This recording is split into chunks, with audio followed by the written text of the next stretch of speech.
خدمت در جنگ جهانی اول.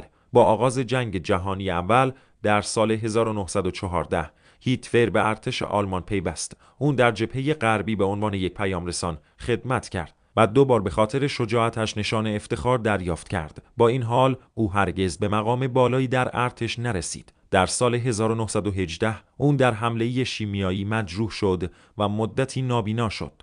زمانی که در بیمارستان بهبود می‌یافت، خبر شکست آلمان و پیمان صلح را شنید. این اتفاق او را عمیقاً خشمگین کرد و باعث شد عقاید ملی‌گرایانه را تقویت شود. ورود به سیاست و تشکیل حزب نازی. پس از پایان جنگ، هیتلر به مونیخ بازگشت و به فعالیت‌های سیاسی علاقه‌مند شد. او به حزب کارگران آلمان پیوست، حزبی کوچک با عقاید ملی‌گرایانه و ضد یهودی. به زودی مهارت‌های سخنوری و تبلیغاتی او باعث شد که در این حزب چهره‌ای برجسته تبدیل شود. در سال 1920 حزب نام خود را به حزب ناسیونال سوسیالیست کارگران آلمان نازی تغییر داد و هیتلر به رهبر آن تبدیل شد. او شعارهای ناسیونالیستی، ضد یهودی و ضد کمونیستی سر می‌داد و طرفداران زیادی جذب کرد. کودتای ناموفق مونیخ 1923. در سال 1923 هیتلر و حزب نازی تلاش کردند تا با یک کودتای نظامی در مونیخ قدرت را در دست بگیرند، اما این تلاش شکست خورد و هیتلر دستگیر شد.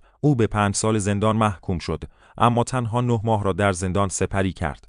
در این مدت اون کتاب نبرد من را نوشت که در آن ایدئولوژی اهدافش را توضیح داد.